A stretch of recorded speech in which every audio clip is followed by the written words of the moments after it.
What happens if you lose, Nick? Who the hell is Aquaman? I get Fruity Pebbles, Cocoa Pebbles, I get sausage biscuits. Maybe you guys will see a little footage of that later on because we got some good stuff. Philip Caduceus. There you go, baby.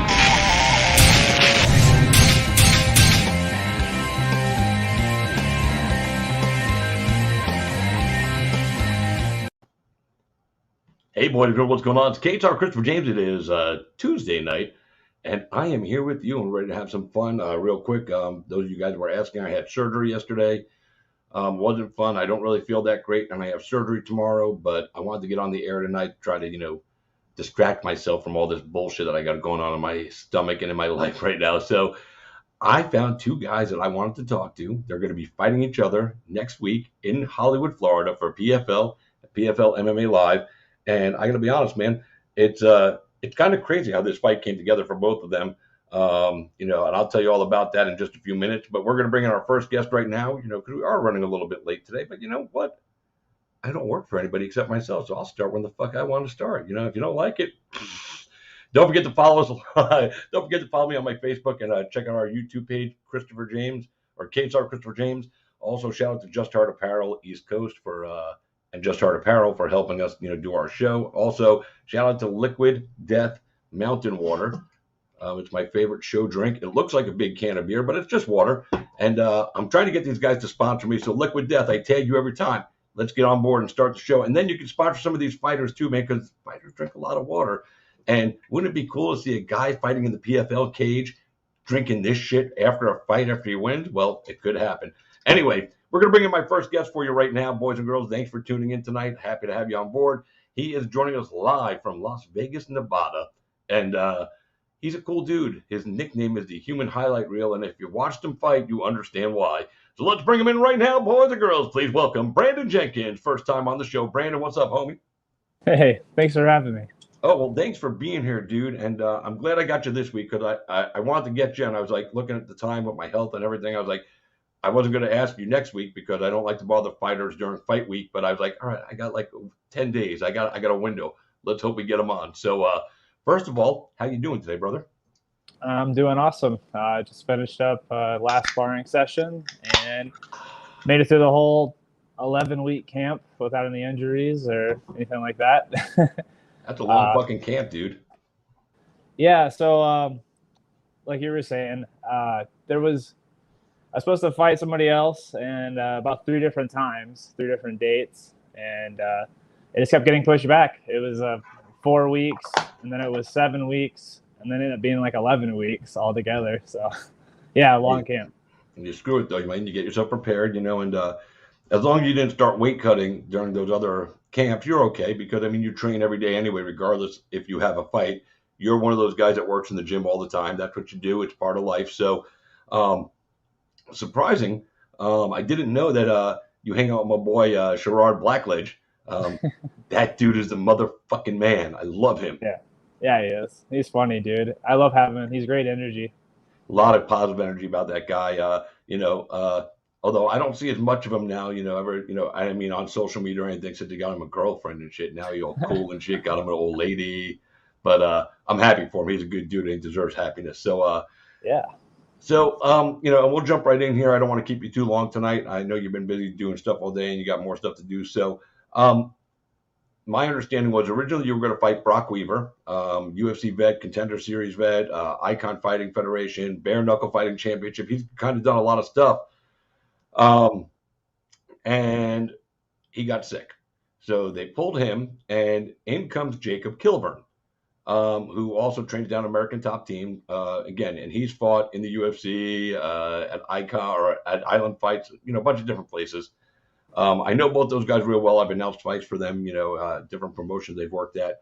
Both cool dudes, super nice human beings. I'm guessing you've probably never met Jacob, but I'll tell you this, win or lose in the fight, I'm going to tell you this, after you're done with the fight, you are going to tell me, you'll send me a message and go, you know what, you're right, Jacob is the nicest human being on earth. Because he is, he's just a good guy, but he likes to punch people in the face, as do you. Jacob's trip to this fight was also bumpy, and he's coming on right after you, by the way, and he's probably watching right now, listening to you. So Jacob was supposed to fight for Titan Fighting and fight for their featherweight championship on August 6th. He had pulled out of a fight in Kentucky to take that fight because it was a bigger opportunity, more money, bigger platform. Some asshole on the Kentucky Commission decided they were going to suspend Jacob. They suspended Jacob for pulling out of the fight, which is completely out of their realm of scope of what they can or cannot do, but they did it. And Florida is a ABC state as well, so Florida honored the suspension. Jacob got pulled, somebody else got the opportunity, and then right after somebody else got booked, they decided to undo the suspension, allowing him to take this fight with you. Had he won that Titan fight, he had a contract waiting for PFL. So while his journey to get to PFL was so weird, at least he's here, and that's good for both of you. So tell us about how you were planning to fight with Brock. And if I'm correct, and you can correct me if I'm wrong, but you and Brock fought back in the day, I believe, as amateurs. Is that correct? Yeah, we fought for a belt like about 9 years ago, 9 or 10, in Panama City Beach. We both had. No, it was for it's a different show. It's called like Cage Wars with a K, like Mortal Kombat. Okay, I know what you're talking about. I thought it was for Island Fights. I was like, I wasn't with Island Fights then. Had I been, I would have known. You know, I would have been there. Yeah. Yeah. I mean, we fought so long ago. We were kids when we fought. He was definitely more prepared than I was. I was just jumping around gyms, and I wasn't that good. You know, night and day difference now. But no, I fought Brock, and I watched him, you know, go on to do great things. I was at his contenders fight cheering him on. So yeah, that's awesome, yeah. man. That's awesome. Yeah. And I respect you for saying that. You know, back then, you know, he was better, and you know, I was just kind of, you know, whatever. So even when a guy is better, a lot of guys don't ever want to admit it. Even if it was from their amateur days, they still don't want to go, well, that guy was better than me. But much respect for you for being like that, because you know what? He probably was a little better than you that night, and probably a little better than you at that time in your career, because, like you said, you were young, you were a kid, you were jumping from gym to gym, having a good time, and just going, wow, man, I get to punch people in the face. This is fucking dope. Yeah.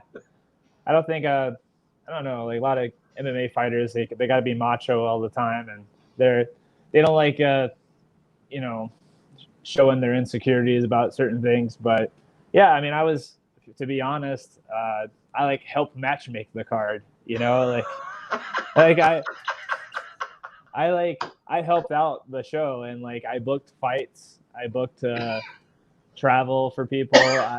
I had my like ring girl I had my girlfriend as the ring girl. Like I was such an idiot, you know, and I was like, I was living off of like Herbalife shakes. I was part of that fad too. Like You're the first fighter that ever said that on my show. My God, breaking news. Yeah. Brandon Jenkins did Herbalife. All right. Yeah. I was doing that as part of that fad. Yeah. So nutritionally, I was not like where I was supposed to be either. But yeah, a lot of distractions, and everyone was like, oh, it'd be cool if you guys fought, you know. I was like, yeah, we'll give everybody what they want, you know. And I just like booked it. But yeah, I felt like an idiot, and he beat me by decision, you know. And then we both went on. I like moved out of the state and went up to Minnesota for a good 5 to 7 years, and then I moved to Vegas. And you know how it is, like everyone does as good as they can until they reach like a plateau, and then they move off to like a super gym or something, you know. And that's what I did. I moved off the syndicate, trained with those guys, and I guess Brock went to ATT, and so did Jacob. So, you know, good for them. It seems like that at this level, everyone's at like some sort of super gym, you know. Yep. And you know, it's funny what you said, because when you do plateau somewhere, you know, it's great to be the baddest guy in the gym, but that's cool for about 6 months. Then you realize I'm not going to get any better because I already kicked the shit out of everybody here. Now I have to go somewhere and humble myself and become the small fish in the big pond, because that's how you learn. I mean, that's just the truth. That's how you learn. So hats off to you for realizing that, you know, and jumping to Minnesota and then going, you know what, I need more. You know, I went to syndicate. And there's plenty of bodies for you to get into at syndicate. You're not going to have a problem finding somebody that's going to throw you around the gym and kick your ass a little bit to make you better. Yeah. You know, like I said, Sherrard Blackledge. I mean, there's so many people. I love Sherrard. Like I said, I love Sherrard. And we're going to talk about him at the end of your interview because it's going to be funny. So your road to this fight at PFL, first of all, congratulations on signing with PFL. That's a big deal. Is your contract one fight, or is your contract this fight and then you're in the tournament? You got a 2-year deal. You're in the tournament next year. I believe it's a one fight. It's a showcase fight, and I think there's something in the contract like they could put me in the next season, and if I win, I have a great showing. But yeah, I'm not sure about long term, but I mean, this. If you ask me, me and Jacob are like probably the third best fight on the card, if not the best, besides the main event and Corey Hendricks and Brian Camozzi or Chris Camozzi, I think is who it is. But yeah, it's a banger of a fight, and they're kicking off the show. It's gonna be awesome. Yeah, I dig it. I like the matchup. I like this matchup better than the matchup with you and Brock. Not because, and I would like to see you and Brock dance again, because I did find video footage of you and Brock from way back then. So I saw that fight, about, I don't know, I think I saw like a full round of it. It wasn't a full fight, but it was enough of it just to kind of see you guys tangling. So for that purpose, I'd like to see you guys fight again. But for this purpose, right now, where you and Jacob are both at in your career, I love this matchup. I think you guys are going to bring the best out of each other, stylistically, because I think you guys are going to mirror each other a little bit, especially in the striking area. And for me, that's fucking awesome. When two guys are kind of going to do the same thing, I like it. And when they can both strike the same way, and Jacob has heavy hands. I've watched him knock dudes out live in front of my face. I've seen some of your video highlights. I've watched you take dudes out, and I fucking love it. So like when this fight, sad for Brock, because Brock's a friend, and Brock's a good dude, and he'll be back. He'll get another fight with PFL here once he clears all his medical stuff. But this one right here, like I said, you said it's probably the second or third best fight on this card. I'm going to go with the second. It's that good of a fight, and by happenstance, somebody else got sick, boom, boom, boom, and this matchup came up, and this matchup immediately becomes a feature fight on this card that a lot of people are going to be tuning into. So what do you know about Jacob? And are you one of those guys that has to prepare for each opponent, or do you just kind of do what you do and let them worry about what they're going to do? Or a little bit of both? I mean, we game plan a little bit, but a lot of it's just about adapting. And all the best fighters make adjustments as the fight goes on, and it's not like the dark ages where each camp will just put a product out there and see who's better. The game's changed a lot. So John Wood has me making adjustments and, creating reads. And, I know Jacob's, he's got heavy hands. He hits hard, He's going to try to cave my skull in, and I love that. And he's got slick jiu-jitsu, so I got to watch out for that too.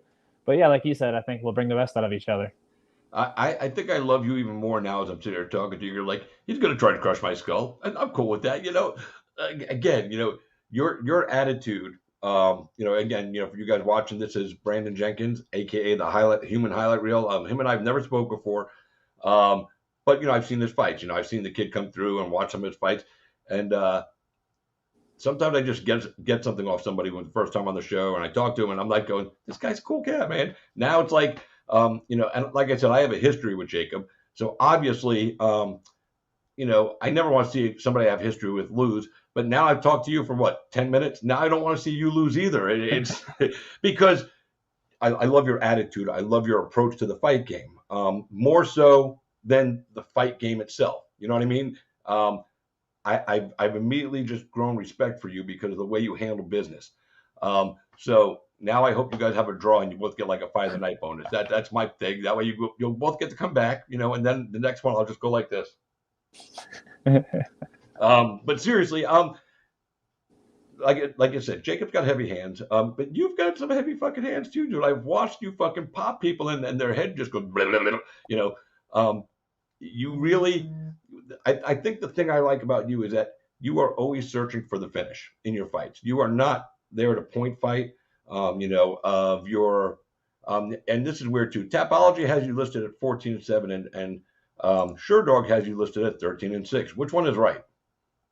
14-7 pro MMA. I got 2 pro boxing matches, and I got about 13 pro kickboxing fights. It's crazy. I love your MMA record because, you know, I look at it, you know, and you've got 13 wins, 8 of them by KO or TKO, 3 submissions, 2 decisions.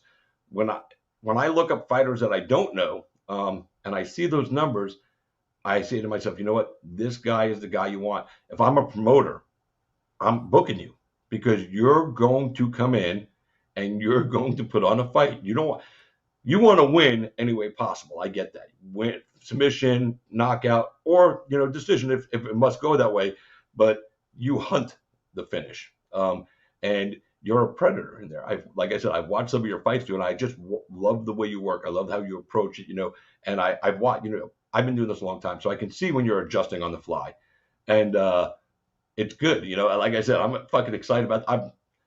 This is probably the second best fight on the card, but this is the one I'm the most excited about because I know what you bring, and now that I'm talking to you, I knew I was right about you, and I know what Jacob brings.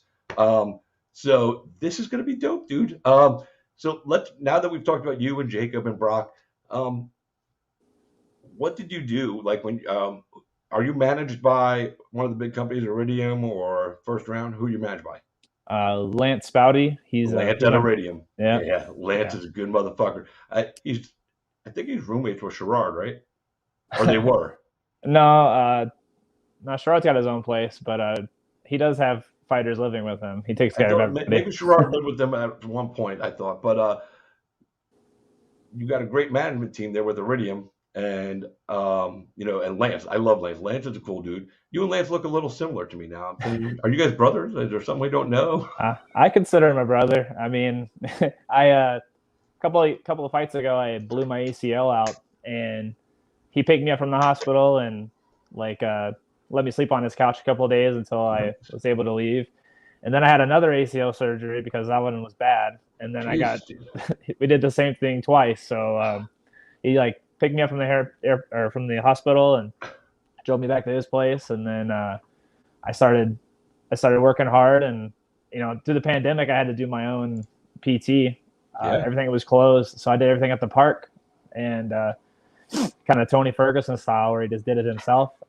And I came back, what was it, like 14 months later, and I won with the spinning elbow. And then I took on another prospect for like a 5-round title fight, and I won that one. And then I knew I was going to be, you know, contenders or UFC or PFL this year. I didn't know which one I was going to be, but I know I was poised for something big. But if it wasn't for Lance, you know, I don't know where I'd be at. How cool is it? How did they tell you that you got signed by PFL, even though, you know, like you said, you think it's a 1-fight deal? Did they, like, you know, surprise you? Did they just call you up? Was he direct about it? Did he kind of, you know, lead you in a little bit? Because I love when managers do stuff like this. And they play a little game with the fighter, you know, because it's cool to see it. And then they show the video. That's good. Like when Brock Weaver got signed to PFL, Dean Toole is part of his team. And I was watching the video that Dean put up of him talking to Brock. And it was cool. You know, I've seen Brian Butler from Sucker Punch do it. So I like it. So did they play you a little bit, or did they just go, hey, dude, you're in PFL? No, I think what happened was the Icon fight fell off, and then like the whole card got canceled. And I was like, okay, well, I know I'm going to be fighting soon. Either I'm going to defend my title, and that wasn't until October.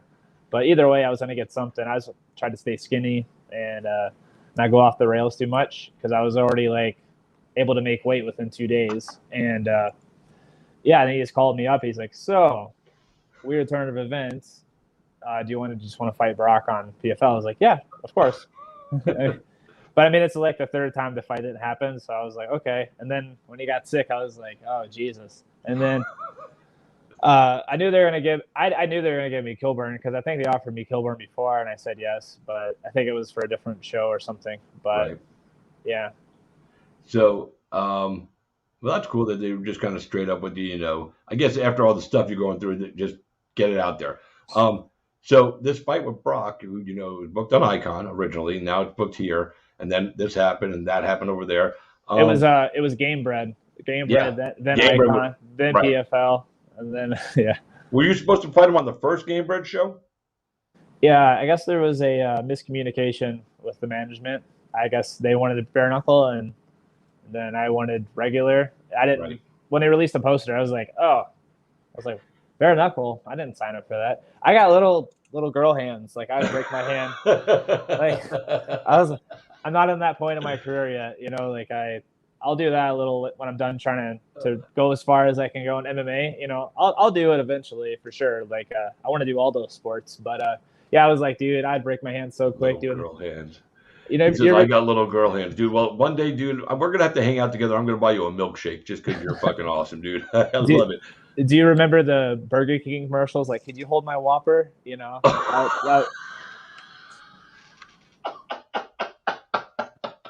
That's me. I got Burger King hands. You know? Oh, so, my God. Yeah. Oh, you're killing me, dude. I love you so much, man. That's awesome. This fight with Brock, though, since it was booked, I wish you would have. You know what? I wish I would have worked out because I was the announcer for that first Game Bread show. Would have been cool to meet you face to face then. But this fight with Brock, is this something you're going to want to chase down at some point and do this? Not even because of the amateur thing back then, whatever, but now because it's been booked, multiple times.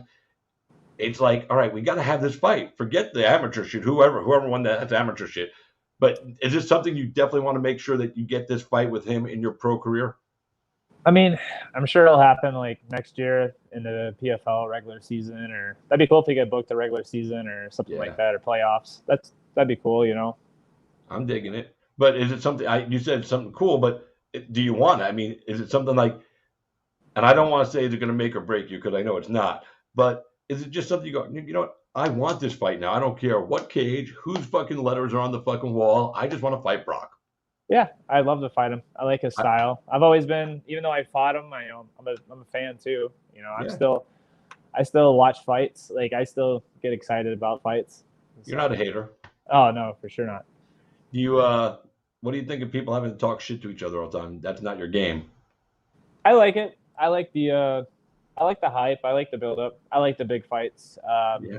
PFL, I think it'd be a little harder to build big fights because of the format, but I do like the build up. I do like the trailers. I like getting hyped for things, I would find a way, even if I'm in the tournament. As soon as I found out who my first opponent was, I'm talking shit. When my second opponent gets dropped, once we both get our first fights, I'm talking shit. I'll keep the shit focused on him and his fighting and all that stuff. I don't like when fighters go outside the box.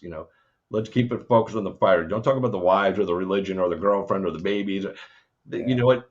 Talk about the guy you're supposed to face inside that cage when the door locks. That's all you got to do. I'm not a fan of like manufacturing conflict. Just like making shit up. I don't know. I don't have to hate. I don't have to hate anybody to to fight them. So. Yeah, I don't have to hate anybody to fight them either. But it does help sometimes. You know what I'm saying? Yeah. It's a lot better. It's a lot better. It's a lot better. Yeah. I think for me, if I'm a fighter, I don't think I have to have manufactured hate because of what you said. Like you said, Jacob's going to try to crush your skull. For me, that's enough to hate you for that fight week, and I'm going to say, "Fuck you! You're not going to crush my skull. I'm going to fucking crush just whatever it is, just to get him hyped up." Like you said, I like hype. There's nothing wrong with hype. Build the fight, grow it, brand it, give both fighters the opportunity to get their names out there, and let people see them, and that's great. But there's a level you can't cross a line. Like Conor McGregor's crossed some lines recently, and it sucks. Conor McGregor's also been losing a lot. He hasn't really won in a long time. I mean, the Donald Cerrone fight, whatever. Donald was kind of on the end of his career stick, and that was a gimme fight for Conor, in my opinion. They set up like that, and I hate to say that about somebody so legendary as Cerrone, but that's why they booked Cerrone over anybody else that was healthy and ready to go, because they knew Cerrone's slow starter. It gives Conor all the advantage, and we all know Conor's Dana's boy. But in all the real fights he's supposed to have that's tough, he's getting beat. And I watched him coming up, and I was inspired, like his run to the title, and like when he was crushing everybody on the way up to 145, like that was awesome. It's inspirational. He went from like welfare to top of the world, but I guess the money changed him, and I think that he has trouble getting up for fights. you know, because he's a millionaire. So I think he just makes, yeah. Actually, no, he's not rich. He said the other day on Twitter, he goes, "I'm wealthy. Yeah. I'm generationally wealthy," is what he said. I was a big fan. I've been a fan up until this fight when he started talking about Dustin Poirier's wife and stuff. Like, yeah. I don't know. I just hate being a fan for so long, and then that happens. You're like, dude, come on. Or anything happens. You know, there's a lot of people that feel the way about John Jones. You know, I'm a huge John Jones fan. I'm always going to be a John Jones fan. I'm not going to crap on him for getting into a car accident. Car accidents happen. You know, him running away wasn't smart, but he came back. You know, got the charge, got charges pressed against him. The same charge you would have gotten or I would have gotten for my first incident like that in New Mexico, because I called the DA because I wanted to find out, you know, how they would charge somebody and what they would, you know. So he got exactly what you or I got, what you or I would have gotten, which I, you know, felt was the right way. Everybody's going, put him in jail for 50 years. Why? Dude, because he's a celebrity, he's a millionaire, so he should pay a bigger price. Fuck you. He did the crime. He paid the price. Move on. I don't even really get so upset about, you know, the cocaine he found in his system, you know, years ago, because, you know, he's a professional athlete. He's young. His brothers are in the NFL, you know, and we know things like that happen to anybody. It can happen to you. It can happen to me. And he was young. So I don't even fault him for that. The doping stuff that he's been accused of, never convicted, but definitely accused of, I don't like that. But he's cleared all those hurdles as well. So I don't care about John Jones, the person. I don't care if he's an asshole to, you know, his neighbors, you know, if his dogs bark too loud. I just want to see what he does inside the octagon. And with that, you know, he's the greatest fighter I've ever seen. So I'm staying in the corner. You know, some people give me shit about it. I don't care. You know, I'm a Mike Perry fan. I'm a Mike Perry guy. I don't give a fuck if he loses a fight. I like Mike because I know Mike on a personal level, and he's a good dude. And, you know, what you see on, you know, the media is what you get from him. Mike is Mike. He doesn't change. You know, he didn't change when he made a lot more money, except for that he had a lot more platform to talk to people about it. But he was that same guy back here on the regional scene in Florida as he is at the pros. He just, you know, he's got more money and, you know, you see him a little more. So for you, PFL is your thing right now. If they don't, you know, win or lose, do you want to be in PFL next year, or are you one of those guys that, you know, has to at least touch the octagon, you know, as a UFC fighter in your career? Is that something that's important to you? I mean, yeah, I'd like to. I mean, when it's all said and done and I open up my own gym or coach or whatever I'm going to do, it'd be nice to have like UFC next to your name or PFL champ or things like that, you know? I mean, at the end of the day, yeah, I would. I got a good like 5 or 6 more years doing this, so wherever that takes me. You might have longer than that. You just never know. It all depends on how it plays out, you know? If you can stay injury free, you know, no more problems with your knees, and you just go out there and, you know, have your fights, win most of them, lose one here and there, whatever. Everybody loses fights. You could stick around another 10 years, you know, if you're healthy and you cut weight right and you do all that stuff right. So, you know, the future is in front of you, dude. But now with the PFL, if I'm a fighter coming up and I've got a choice to make, UFC or PFL, while the UFC has more notoriety to it, everybody, you know, consider that the world leader in, you know, mixed martial arts, and rightfully so. But if you fight for the year 2023 with the UFC and you get 3 or 4 fights, you might make $150,000. If you run the gamut in 5 fights in PFL over a 7-month period and you run the whole thing, you win their belt, you're 1.3 million. Financially, I mean, the UFC can't touch what PFL is doing for you in a season. Oh no, I've had the conversation a couple of times with a couple people, and yeah, I mean, for short term, you know, definitely PFL. Long, you know, eventually though, I'd like to do that other one.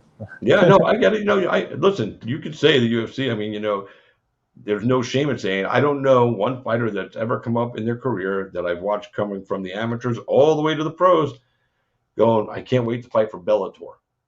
I can't wait to fight for PFL. When you ask a fighter coming through the gym, what's the goal? Fight in the UFC. So you're not the only one. I mean, Jacob's sitting there in the green room right now. If I brought him in and asked him, what was his goal in his career, fighting the UFC.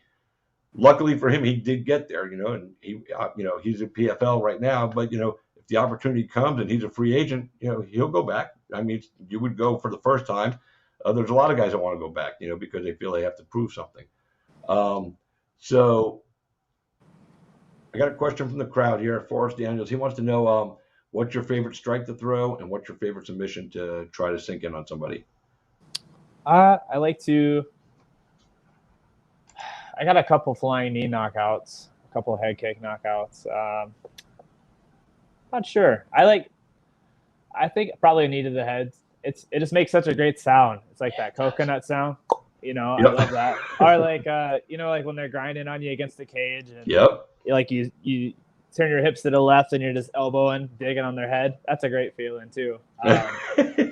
But so it sucks you can't throw elbows in PFL. Yeah, until you get to the final.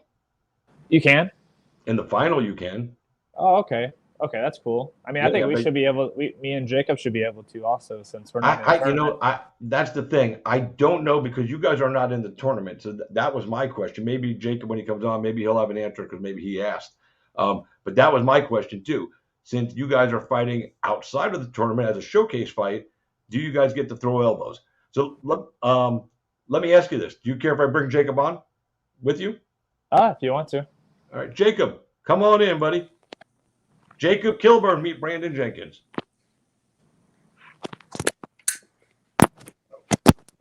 He's technologically behind us right now. Can you hear me? The headphones. I can't hear you. I might have to leave and start again. Yeah, do that. Click out and start back in. Yeah, he didn't have his headphones connected.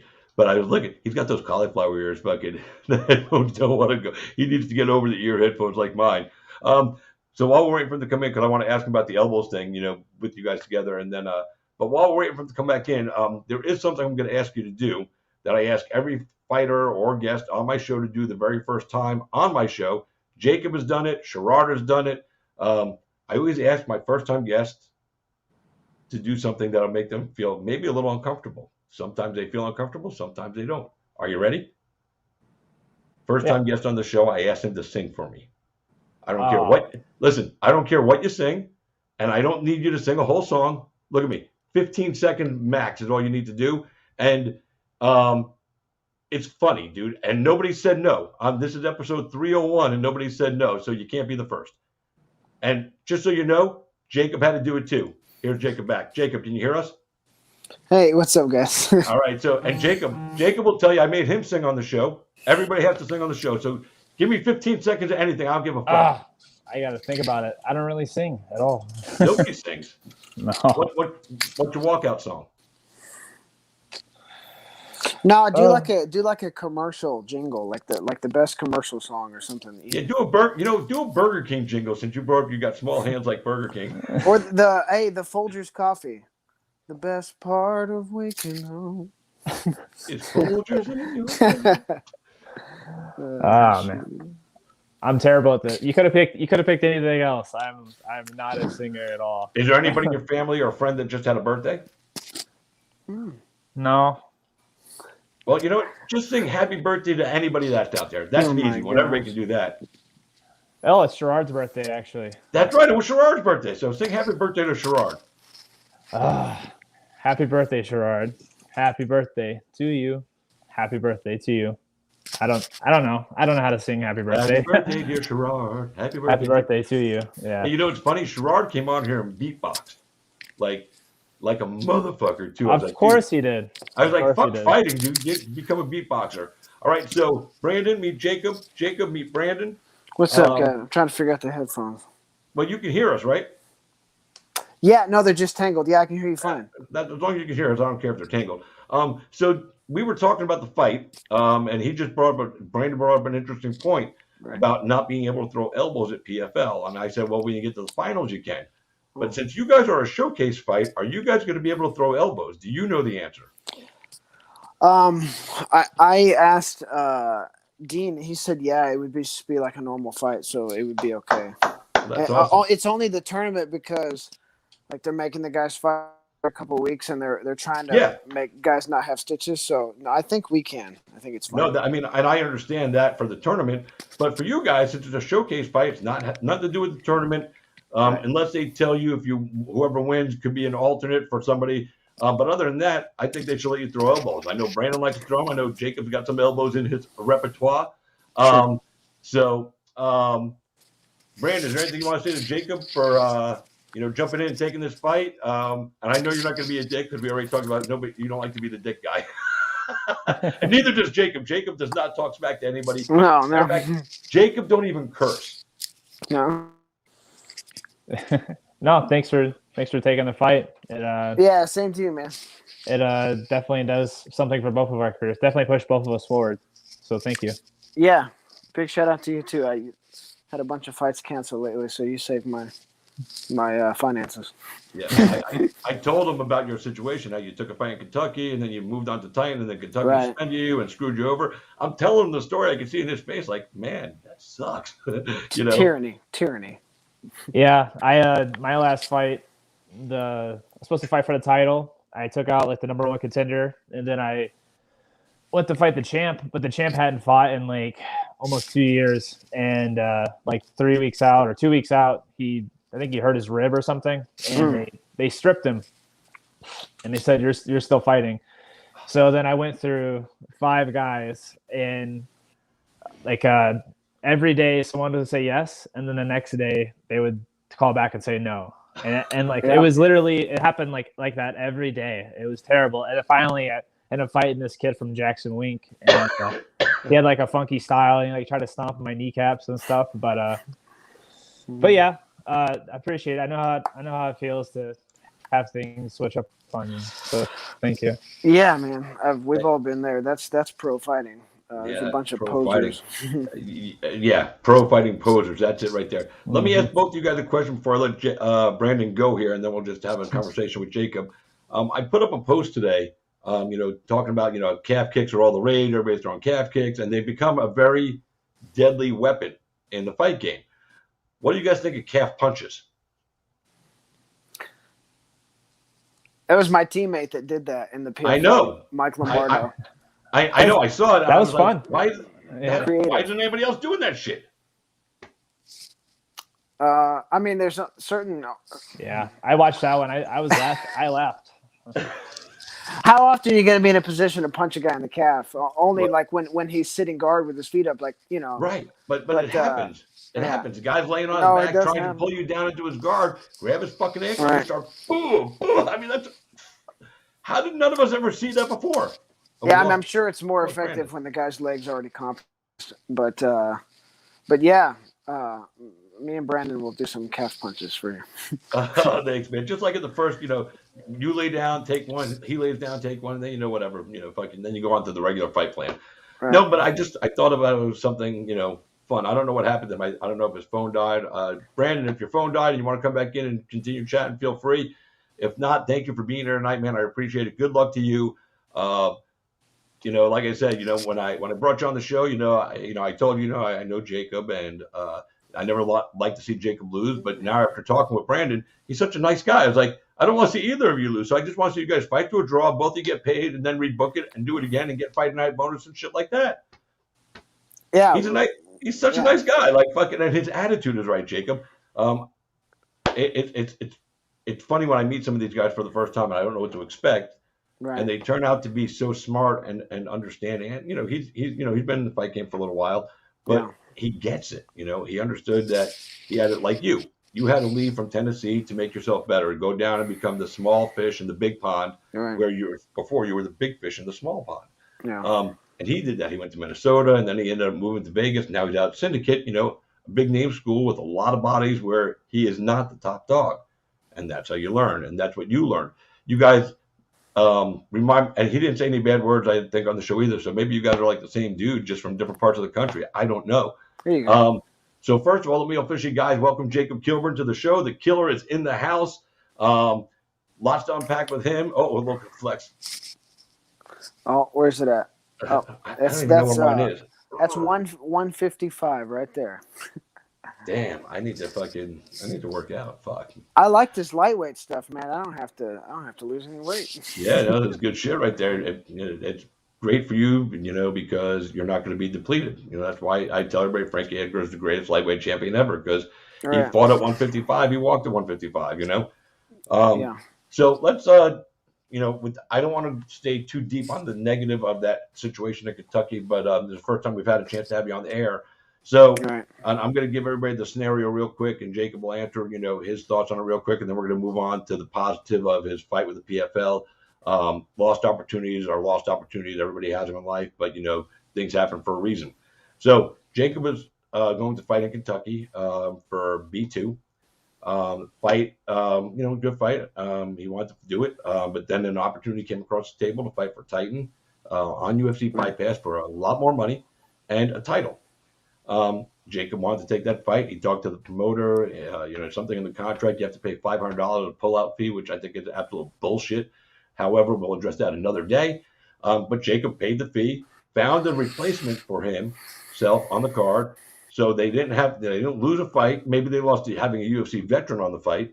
And maybe that's why they got their panties all twisted at the commission. I don't know. I wasn't there. But Jacob did everything he was supposed to do and went above and beyond. He didn't have to find a replacement, but he did because, he'd been there before with this B2. I think he was an amateur champion there or something, if I recall. So Jacob did everything he could to keep a fight on the card. Booked this fight at Titan, took it. Then he got suspended by the state of Kentucky.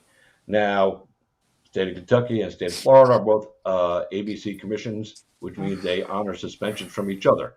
So Florida honored the suspension. Jacob was pulled. Titan got a replacement.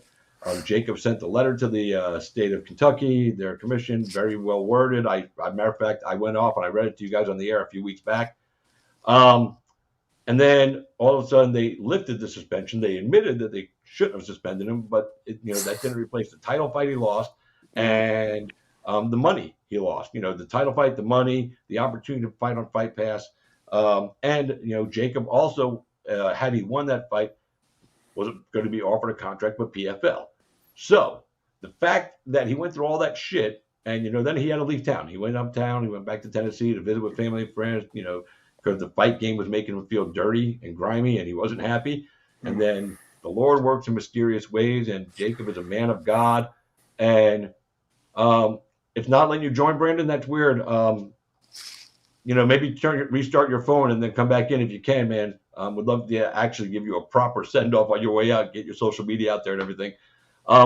So Jacob ended up, I guess, where he was supposed to be because, like I said, Jacob was a man of God. Jacob was probably the most man of God fighter I know. And like I said, he doesn't have a potty mouth. He's not, he'll engage back and forth with somebody if they're talking smack about him, but he's not going to go over the top. He's going to say, I'm just going to kick that guy's butt. He won't even say, I'm going to kick his ass. I'm going to kick his butt. Yeah. That's Jacob, and it's real. It's not an act. I told him once off the air, I said, Jacob, stop being so godly in there. People get weird about that stuff. But you know what? I was wrong. Jacob should just be Jacob, and it'll come across as phony if I try to be the trust guy. 100%. Yeah. That's the truth. It would come across as phony, but I'm wrong. Do it the way you've been doing it, dude, because obviously it's letting you get to where you're supposed to be. The road to PFL was way around and this curve and that curve and 4 detour signs, and now you live in Florida, so you know all about road detours like you've never seen before in Tennessee because of construction and stuff. And all the time. Now you're there anyway. Stepping in for a teammate, Brock Weaver. So let's go from the beginning of this, and like I said, you don't have to go deep into it because it doesn't even matter at this point. You moved on, you got where you're supposed to be somehow, some way. But just give us a little bit of your feelings about that whole situation, especially with the promotion that you had fought for before. And then, in that state and everything, and then just the way you were treated. Because, I know in your head, you're probably thinking, so I'll just say it for you. It was bullshit. Mm-hmm. Yeah. So, I fought in Kentucky quite a few times. The last time must have been probably 2017. Probably 2017. Either way, the leadership of the Kentucky Boxing Wrestling Commission at the time was Todd Neal, a guy that I had a relationship with. I knew him. That's not who it is anymore. They're under new leadership. So, I got hooked up with the Island Fights and then Contender Series and then UFC and had moved on. And I hadn't fought in Kentucky for a long time. So it was under new leadership. I wasn't aware that anything was going to be an issue. Signed first fight since the UFC. The big one's going to show if you've learned anything or not. Assigned to fight Jamal Muhammad, guy with a winning record, Taekwondo black belt, Jiu-Jitsu black belt, whatever. Was excited for a tough. You want me to shut up? No. You finish what you're saying. So, yeah, tough dude. Was excited about the match. I totaled my vehicle, which, life happens. So I explained to the promotion, you're going to have to fly me. I don't have a car. I can walk to the gym. I'm a mile away, but I can't, it's a 15-hour drive. So, yeah. They offered a little bit extra travel. It wasn't going to be enough to get a rental car. And it was going to be a hassle, stuff that I didn't want to deal with. So I was like, just give me a plane ticket. Get me and my coaches down there. They weren't going to do it. Simultaneously, Titan offered for me to fight for the title. It was going to be against a UFC veteran. Tougher fight, bigger money, main events on Fight Pass. He went over like Nate Marquardt and all that. It just made sense. I explained the situation like, hey, man, I got bills. I got a family to take care of. This is what I got to do. Reschedule it at another time when my circumstances are different. But for right now, this is what I got to do. I found him a replacement. It was a Muhammad Naimov Contender Series veteran who was going to agree to take my purse and everything. So it should have worked out fine. Paid the $500 fee. Fight week, like less than a week away. With the commission confirms we're not lifting your suspension. The dude over the MMA division told me on the phone, you're not actually guilty of breaking any rule, but basically because it was 2-week notice, we're mad at you and we're going to suspend you, which is, to me, that's like a police officer saying, I don't like your shirt. You weren't speeding, but I'm still going to give you a ticket because I don't like you. Exactly. It was a weird, funky thing, but, so Titan was like, hey, man, we're just going to have to rebook it again in October when your stuff is lifted. We got to take it off the card. I mean, what can I say? I'm suspended. So anyways, within like 24 hours, they end up having a hearing after Titan signs a new contract, starts promoting the new main event. And I get an email that says, hey, we met, reviewed your case. You're right. We can't hold your suspension. It's lifted. Too late for it to mean anything. So at that point, yeah, like I've already started cutting weight. I've trained for 10 weeks for, I had a 5-round title fight I was supposed to be doing that weekend. I was just so fed up with fighting and everything. I was like, it's my father-in-law's birthday. Our anniversary was the next week. Let's just take off to Tennessee and not think about fighting for a little while. And, of course, on our anniversary, I get a call. Do you want to fight? Do you want to replace Brock in PFL? And I'm like, yeah. Yeah. And so, anyways, it's been a roller coaster.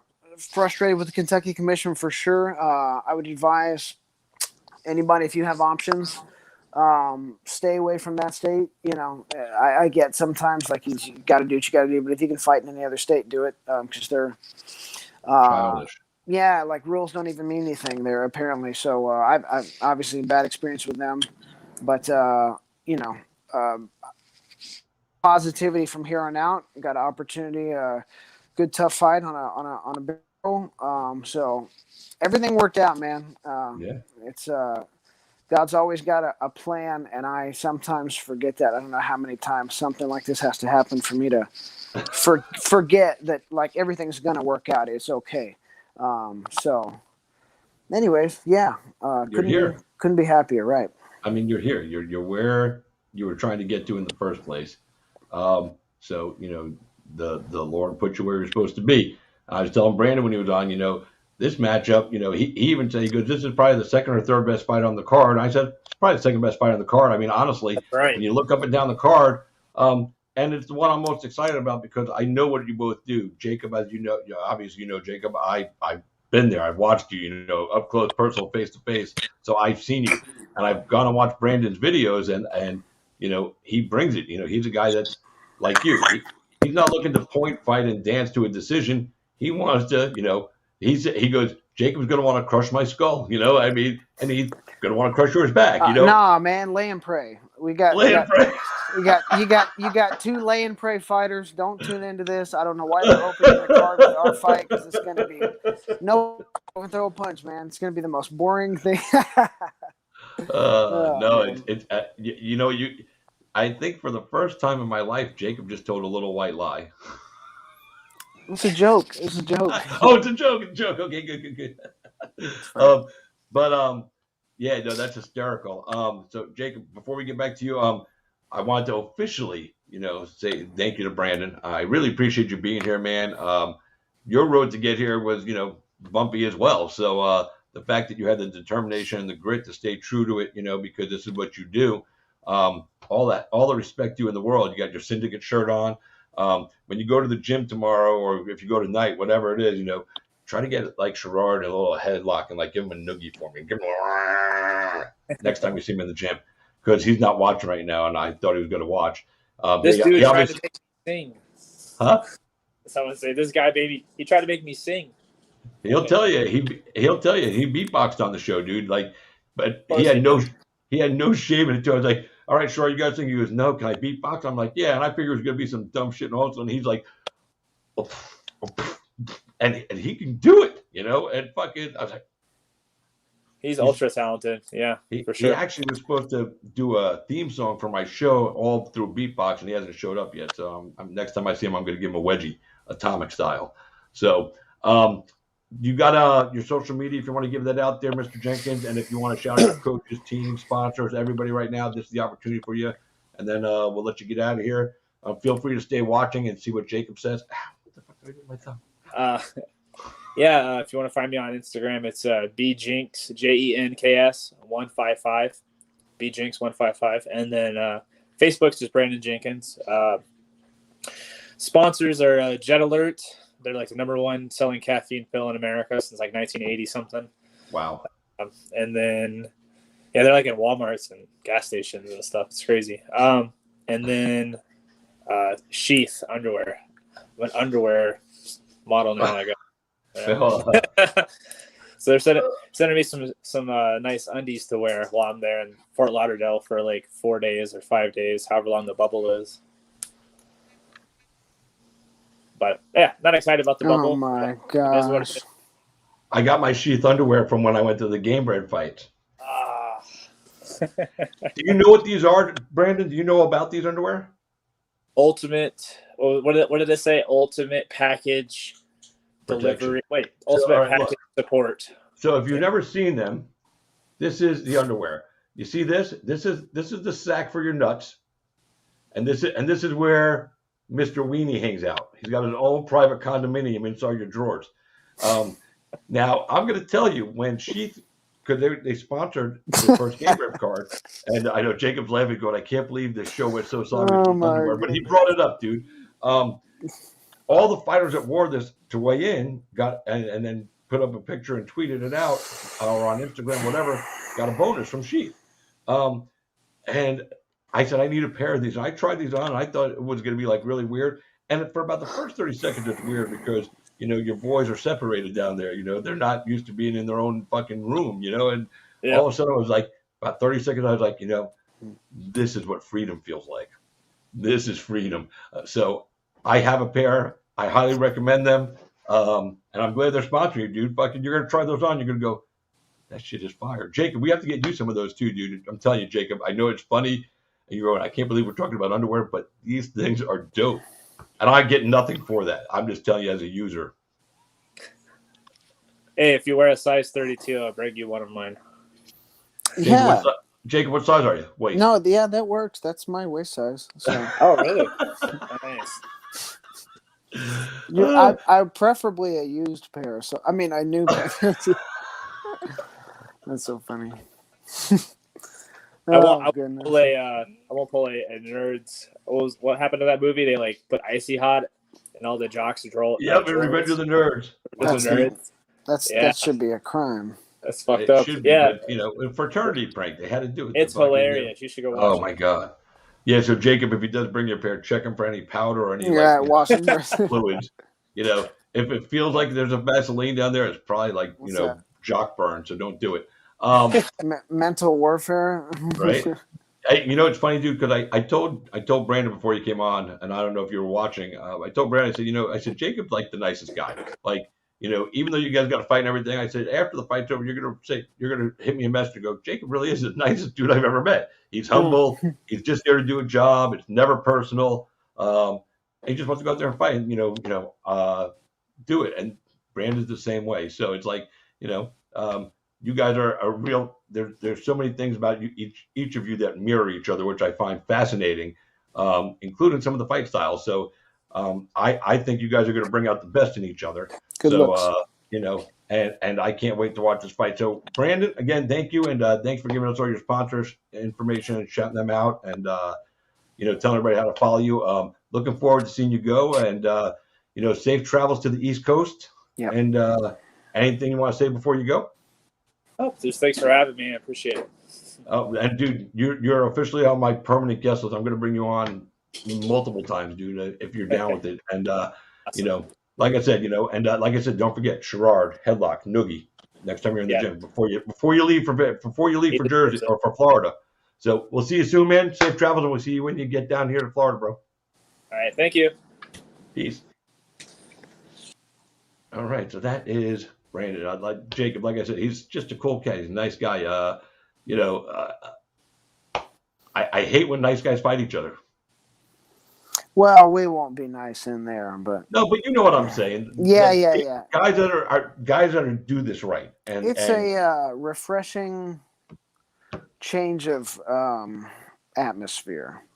No talking about people's wives and stuff. So that's good. It's crazy that people do that crap. I hate that. But now you got to be careful when you bring it to the drawers, man, because he brought up that whole stuff in the jock. So be careful. That's funny. He wouldn't do it, but dude, it's just funny. I keep that pair. That's a clean pair, by the way, not the used pair. I keep them right here next to my desk because a couple of people have talked to me about these things. And if they don't know, I pull them up and I show them. It really is. If he brings you a pair, dude, and you put them on, I'm telling you, you're gonna be like, oh my god, this is great. I love this. They're likely not to fit, so. Oh, goodness. Yeah, I mean, they might be too big for you. I'm guessing is what it is. Right? So. Well, that's exactly what I'm saying. Yeah. So anyway, man, so you went through all that negative crap, and you still have a smile on your face. You ended up here, so you got Jenkins. Are you game planning for Jenkins, or are you just game planning for Jacob, and just you go out there and adapt as you go, or because I asked him the same question. He said, he goes, we game plan a little for every fight, but he goes, the biggest game plan is being able to adapt to what's going on in actuality, not what you're prepared for, because usually those are two different things. Right. Game planning. No, I used to be like really big on that, and then I would get so focused on like the game plan and what that guy was going to do, and like when he does this, I got to do this and everything. But no, not anymore. I know he's like dynamic and does a lot of different stuff. Doesn't really have any like rhythms or patterns that you can find. And I think it's intentional. He switches his stance. He moves his hands around, does a lot of feints, elbows and punches and kicks and knees from all different angles and different levels and no certain order or pattern. And but there's something going on in his head. He has an ultimate plan behind it. So for a guy like that, just be ready and don't take any time off. And but I can do that stuff too. I can give that stuff back to him. I don't do it, but I am a USA karate champion in the men's black belt fighting division, and karate is a whole bunch of smoke and mirrors just to be able to score a point. Yeah. So I mean, if we want to get into that game where who can do the most wizardry, but I can do that too. As far Brock told me, watch our fight and take him down. So Yeah, but that fight was so long ago, and they were both yeah, amateurs, dude. well, And you that's can't. yeah, They're so different now. And right. I would tell you if you followed that game plan, you'd be in trouble, Jacob, because So that's yeah, that was a decade ago. So yeah. as far as game plan goes, just fight smart. And it's not about the opponent as much as it is I have to have a good performance. So I guess regardless of if he was a 5'3" Dagestani wrestler or if he's a tall lanky striker or like whatever, I've got to go just perform and score points and get to my good positions, and I gotta just fight good, which I haven't fought good for a while. So I got to go unlock the old Jacob, but like with his new skills. So yeah, I like the matchup, and it's yeah, nothing, no specific. Just go make an entertaining MMA fight. So I asked Brandon, is his fight a one fight deal, or is he already have a contract going into the future with PFL? Right. He said he thinks it's just a one fight deal, and there's something in the contract if he wins or something, that he could get invited. So I don't know, and he wasn't really 100% sure. What about your status? Is this just one fight in since you're filling in for Brock, or is the contract there? Mine goes till 2023. But then again, the UFC deal was a 4-fight deal. Right. But if you underperform, they reserve the right to violate or to what do you call it? Neutralize. So yeah. So technically, I'm in the season next year, but I could go get spinning elbow knocked out, and or whatever, slip on a banana peel and get cut and have a 1-fight stint. So Yeah. This is like what I think people need to understand. What the contract says really doesn't mean anything. You're never safe. So I'm in the season till the end of next year's season. Yeah, so you're in the season for 2022. You'll fight in that season, Right. and you'll be in the tournament, from what it sounds like. And then if you win, you get through it, or you do well in the tournament, you'll probably be invited back for 2023. Yeah. And to do the next season. That's the way it should be. I think that's the best way for them to do business. You sign each guy to a contract for one season. Even if they don't win the tournament, if they show up well, and they make a good showing, you invite them back, and then you bring in some new blood. Right. I mean, to me, that's the way they should do it. So it sounds like that's what they've done for you, and that's the best way, because even after a year, let's say they want to invite you back, maybe the UFC wants to bring you back, and you can make that kind of money. Although, if you get far in the tournament next year, right. your finances are going to be greater than what you'd make in the same span with the UFC. Right. But is there a part of you, because you've been there, to want to go back to the octagon, and just is it a pride thing more that you wanted to show them that you're better than what you fought there? Yeah, I mean, I want to. Yeah, I want to be back. I want to do it all. I want to headline pay-per-views. We were talking about this today. I never got to have a UFC weigh-in experience. The one in Abu Dhabi, was just a media thing. That's There was true. no fan. And then the one in DC that I did before that, for whatever reason, on that card, they didn't do a media weigh-in. We just did one with fans. I don't know why. I don't know if it was because it was a fight night, not a pay-per-view or whatever. So I got to fight in front of a crowd, but I didn't get to do the weigh-in in front of a crowd. And I want to get a UFC win too. I want to win the PFL championship. I want to win the Bellator championship. I want to win the UFC championship, the ONE championship. I want to win all the belts. And of course, I'd like to at a minimum right the wrongs and get a win in the UFC. Yeah. It doesn't mean anything to say I'm a UFC veteran. I want to say I was a UFC winner. Same deal with the PFL. I put a post the other day, and it was specifically, targeting some people that are kind of, I guess, in my circle, but not in my circle. But everybody is flipping out, getting so excited about like signing with PFL or something. That doesn't mean anything. You sign with Contender, you sign with PFL, whatever. None of that means anything unless you win. You can go rack up some regional opportunities and sign your name on a contract. People aren't going to remember you for that time you got an opportunity and lost. You got, if you're going to do the PFL thing, you got to go win in the PFL. Sure. You got to go.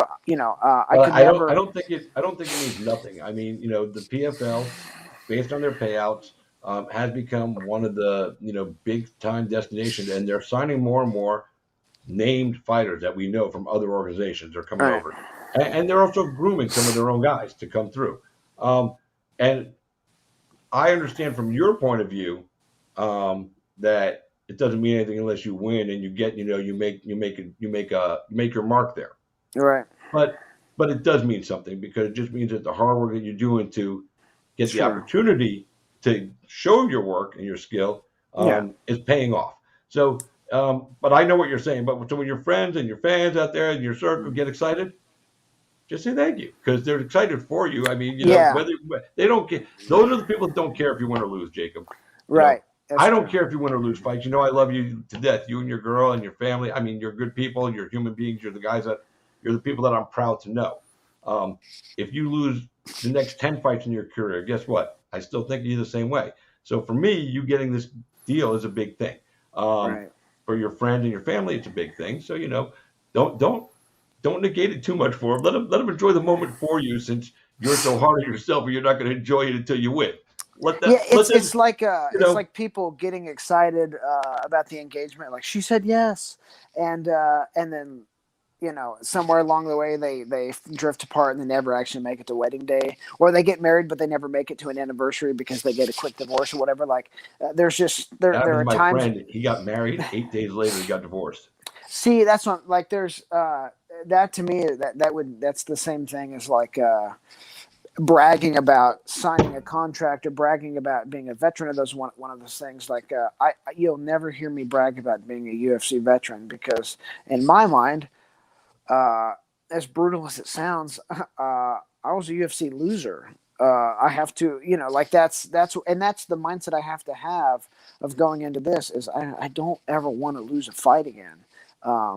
Because that is, one, as half a paycheck, but that's, I don't sacrifice my life and my diet and my sleep and all of that stuff to lose. That's, and of course not. The byproduct of me wanting to use my platform to spread the gospel of Jesus Christ, people don't want to follow you if you're a loser. They want to follow you when you're champion of the world. So I want to be champion of the world, so I've got all the followers and I can, point people in the right direction, not, throw dollies through buses and stuff. Hey, Henry Taylor, my man Henry Taylor, Brock's boy. He KOD3. That's shout out. He's got a new song out, so go follow him on Instagram. Check it out. He said he heard that you were getting a first round KO on the 27th. Possible, or a flying omoplata. So, hey, Henry, do you have a new music video out on a song that you haven't told me about, bro? But if you do, that's not cool, dude. You should link me up to the video. I'll play it on the show, man. Give you a little pop, because I love you.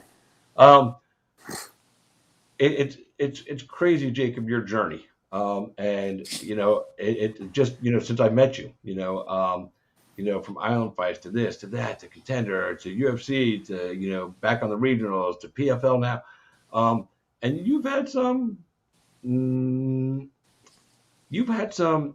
not good moments. Sure. But like you said, your stint in the UFC, while and again, even though you didn't get the wins you wanted or anything, just remember that there's going to be so many other people out there that want to get there that never get the opportunity. So I'm so thankful for that. Yes, there are probably people that are even more deserving, and you're overly hard on yourself about some of this stuff, and I get it. I know you need to do that for yourself, but I'm just telling you, don't negate the accomplishments that you have had. Getting there is hard. Staying there is harder. We all know that. Getting back there is even harder than both of the first two. But you do have a good team in your corner, and if the opportunity does come, I know they're going to make it happen for you, but you have to do your part of it now. You have to go out there and win some fights. And I love your honesty about it. The contract doesn't mean squat unless I go out there and win. Right. I wish it was the same for the fighters, that you guys could just walk away from a contract when you feel like it. Same way a promotion can cut you when they feel like it. Very inequitable there, unequal. Probably not going to change, but whatever. That's the way it goes. Right. You all know when you sign the dotted line. Just like any other pro athlete, an NFL team can cut you tomorrow, but you can't just quit them. That's so Right. you can't have control of your life, but somebody else has more. And even though, like in the UFC, you're not an employee. Well, then if I'm not an employee, why can't I just go do what I want? That's what's so funny is that there was a time when I wasn't signed with the promotion and I was doing one fight deals, and I was working full time as a martial arts instructor. And at that time, I wasn't self-employed. I wasn't a private contractor or a sole proprietor. I worked for a business. I was an employee, and now that I'm a self-contractor, I'm self-employed or whatever you want to call it. I am owned. We are owned by these corporations, by these fight promotions. People look at it like, man, I want to be like you. You pick your schedule. You have so much freedom, and I'm like, no, I'm owned by a company, whether it's UFC or PFL or whatever. We get, this is how many times a year you get to work. And particularly, if it's the tournament, it's even more so. Here's the day you're fighting, and here's who you're fighting. That's Be it. there. No say over it. So as cool as it is that to be a fighter and a pro athlete and a self-contractor, I get to pick. There's a lot of, you always answer to somebody. I mean, you know that. So you've always got a boss. That's right. Always got to answer to somebody. Yeah, you do. But in the UFC, it's tenfold worse than what you have to deal with at the PFL because you have USADA and you have to report everywhere you are. Yes. All the time. You have to report in more than a convicted criminal. That's on parole. Yeah, it's insane. It's a total in my eyes, it's a total violation of your right to privacy. Right. I am glad that they finally stopped announcing suspensions on fighters, saying this guy was suspended for this, because that's medical and that violated your HIPAA. So the USADA can't come out and say that anymore, neither can the UFC. But most of the fighters come out and tell on themselves anyway. But it's their story to tell. Like when we found out that John Jones had some cocaine in his system years and years ago, he should have sued the state of Nevada, the athletic commission, because they had no right to reveal that information publicly. They violated his HIPAA rights. There you go. It's true. So, it's a crazy thing. So I'm glad they don't do that anymore. Same thing in Major League Baseball. They changed that as well because, until you're proven guilty, like if you get accused of doping in baseball, until your case gets completely run through, you're eligible to play. So you go play. Nobody knows about what's going on. You know that you have a suspension hanging over you if they prove this. But while you're waiting for them to go through the process, you're allowed to compete in your sport.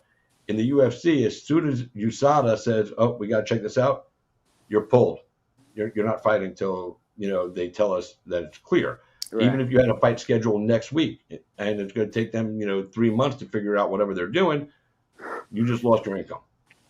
And without a guilty verdict against you, so just suspicion.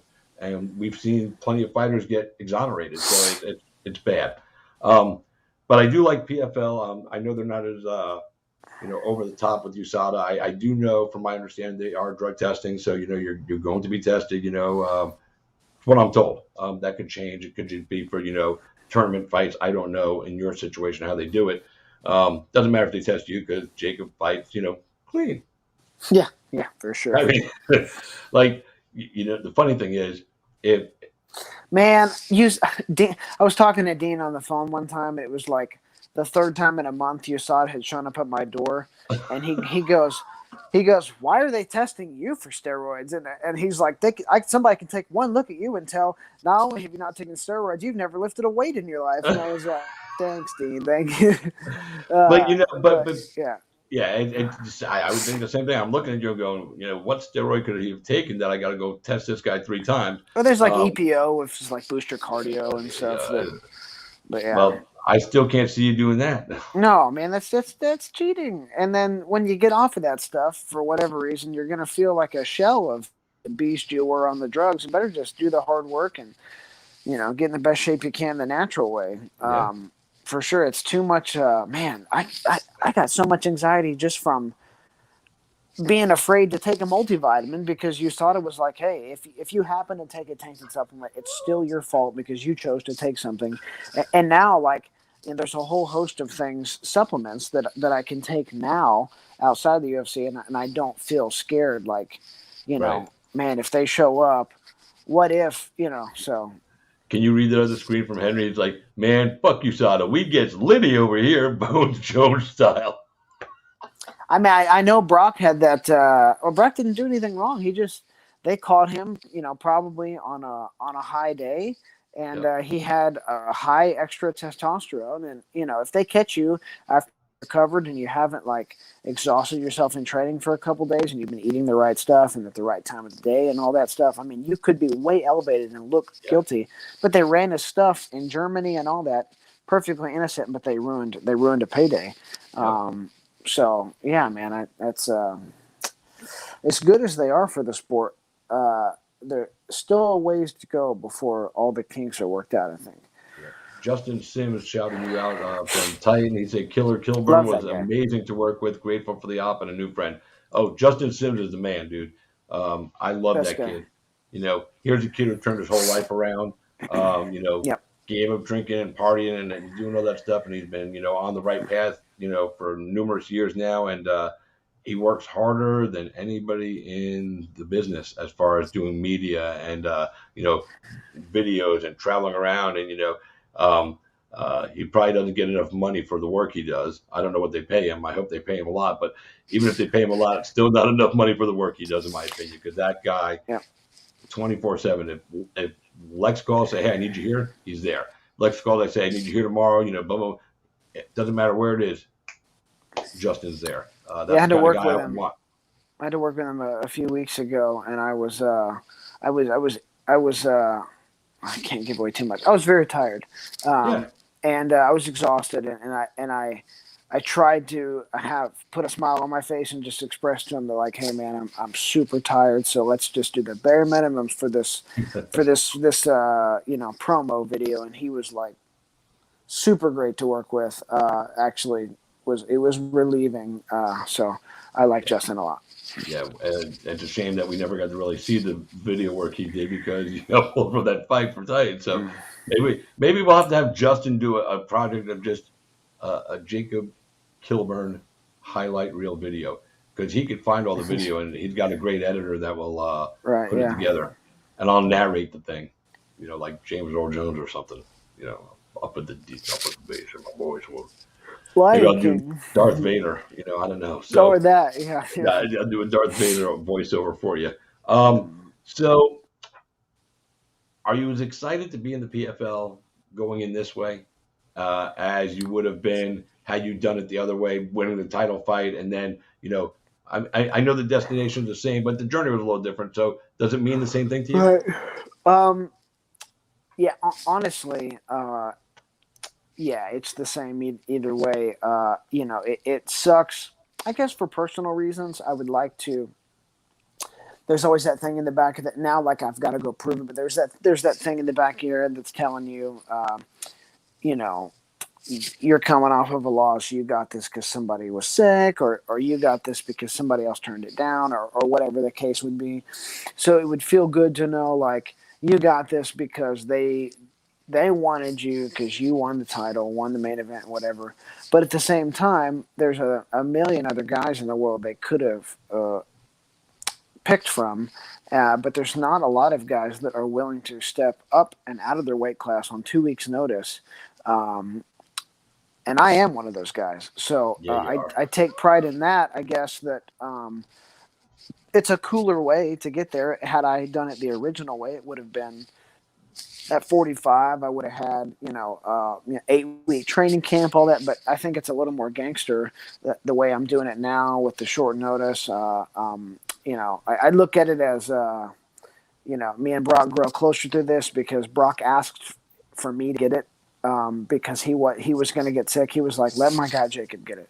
So, it's cool either way. I'm blessed to be where I'm at, and I'm excited to go put on a good show, and however it came about, I'm thankful that it did, because there's a lot of other deserving, hardworking guys out there that just have easily could have got the call over me. So I just got to go make the best of the opportunity, and not make the people who, Dean Toole, who said, "Hey man, this guy fought for us, give him the shot," like not make people look bad who vouched for me. So Sure. I got to go out there and do it. Yep. Henry just asked, he goes, is fight on the 27th part of the tournament? No, Henry, it is not part of the tournament. Jacob will be in the tournament next year. Yeah, finals are up next. So It sits right now. For all that. Justin said he is a Kilburn maniac for life, and if he never sees you again here, he's your brother in Christ, and he'll see him at some point for the real party. I love it. And he said, bro, they picked you because you're a damn goon. Brock ain't fighting, but shit, I like watching you just as much. So now I'm still just excited for the 27th. That's awesome. Yeah, and there's a lot of people that feel that way. I'm sure there's a lot of people that are in the circle that know you, that been there through different parts of your career, and that know you and Brock trained together, and now you're teammates at ATT. Excuse me. That are happy that it was a teammate that got this opportunity.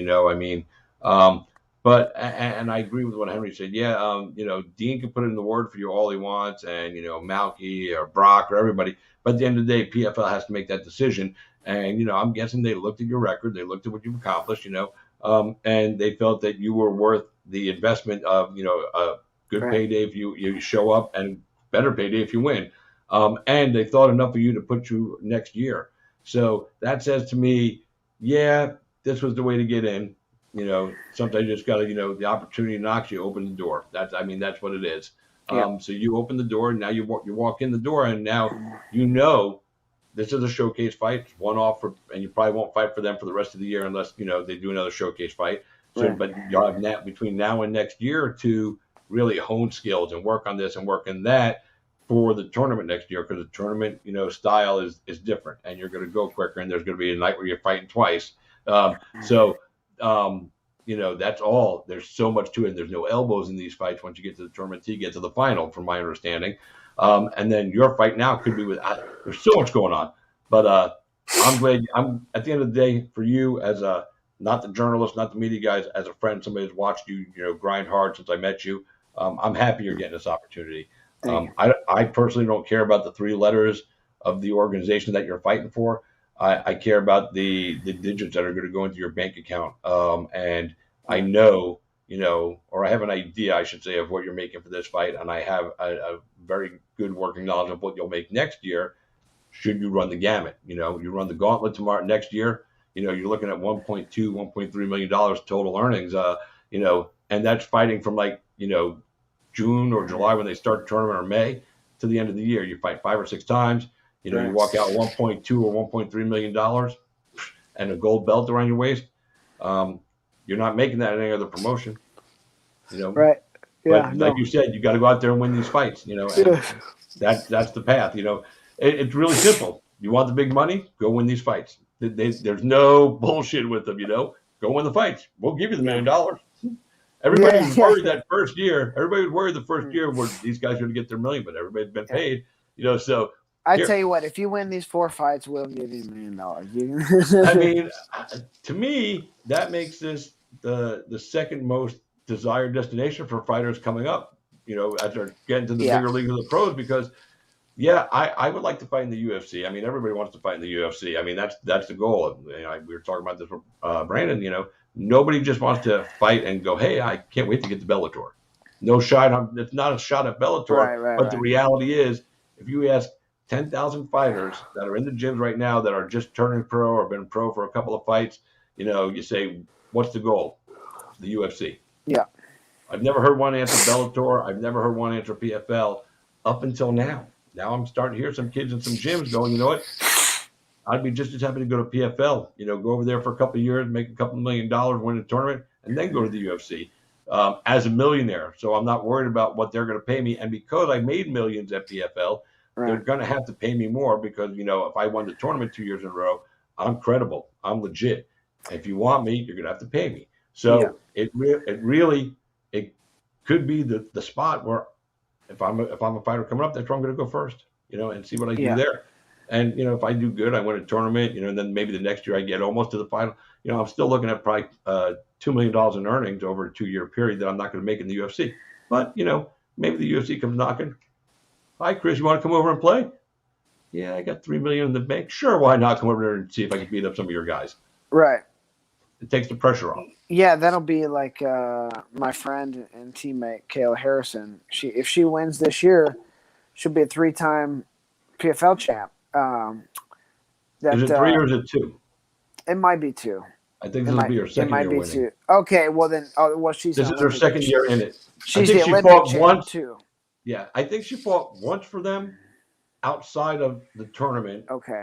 And then I know she won the tournament last year, and she might be a 2-time gold medalist in judo. One of those. She's done something twice. She's a 2-time medalist in judo. She'll win the tournament this year, then walk into the UFC already as one of the highest paid athletes on the roster for her debut fight. And you know what? Honestly, I mean, because she's not going to lose in this tournament. They have nobody that can beat her. There just isn't. And if I'm her, I stay another year at PFL. Yeah, whatever she chooses to PFL, make $4 million over a 3-year period. Right. Beating up girls rather easily. I mean, she hasn't had a tough fight. So I mean, she really hasn't. Or at least she's made them all look easy. And she'll be like the Michael Chandler of the women's division. She'll walk over there and be one fight away from a title fight. Yeah, right.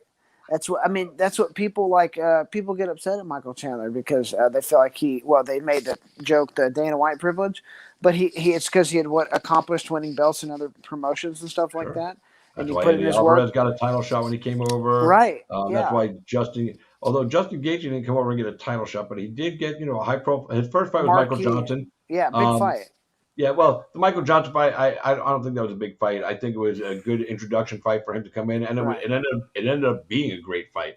But he's had some great opportunities. He's done some amazing stuff, and that's why he got an interim fight, our title fight, and he fought Khabib. I mean, so but he earned to come in, into the top 10, jumping in. And Kayla obviously. First of all, she's fighting 155 at PFL, and we don't even have it. There's no UFC 155 ladies division. Right.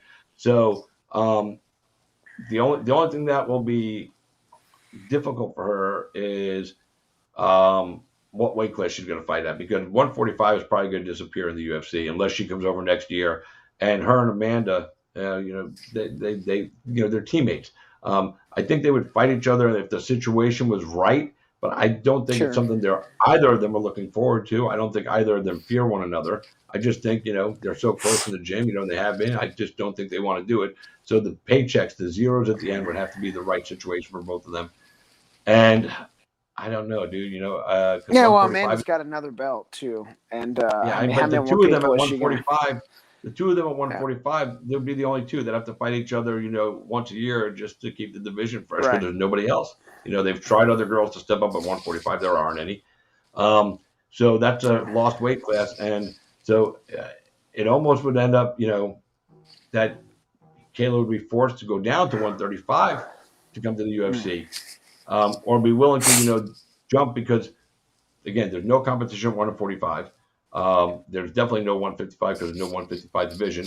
I don't think Dana's going to open it up for one girl, especially since, he can't find 145ers. Where are they going to find 155ers? So she might have to come to 135. And I don't think she'd have a problem. I mean, she's a thick girl, but she's disciplined. She's an incredible athlete.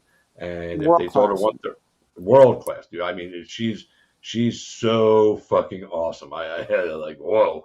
And she does it all, and she's, but that's it. I mean, her and Amanda dance at 145, then the 145 division dies with whoever becomes a champion. And then, 135 is where it's at because there's nobody coming up to fight bigger weight class. I mean, there's a couple of girls that will step up, but they're not true 145ers. So it's crazy too, because I figured there'd be more, but there isn't yet, but one day. So all set, all ready, all happy. This is good for you, dude.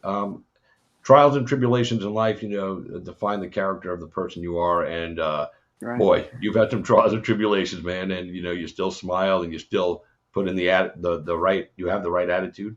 You put in the work. You still do the grind. You don't, like you said, you don't get overly cocky with people about being a UFC veteran. Maybe one day if you open up your own gym, it'd be cool to put UFC veteran, PFL veteran on the door because, that'll attract, people to come to your gym. But other than that, like you said, it's just getting there and, you got to go back and, remedy that. And, I believe you'll get that opportunity at some point because of the way you live your life. So, me, I'm always happy to see you succeed because you work hard and you do it the right way. You're not gifted anything, you don't believe in that crap. Oh, I don't know.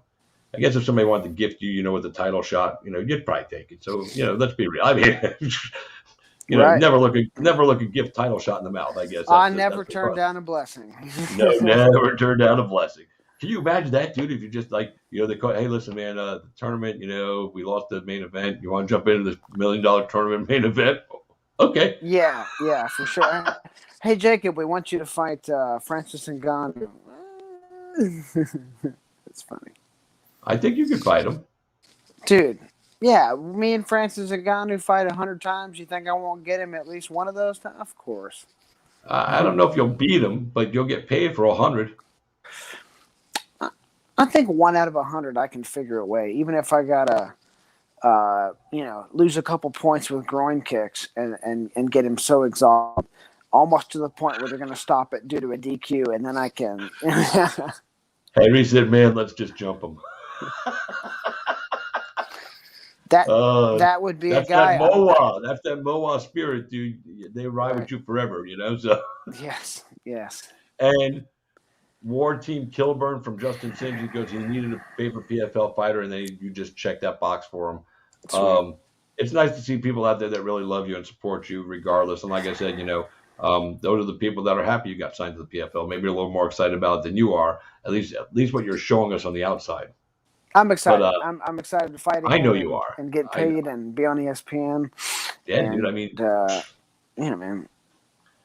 I'll get the only thing better that could happen to me is I could share an Uber ride with you and Justin Gaethje. That would be the only thing that could top it in my MMA experience.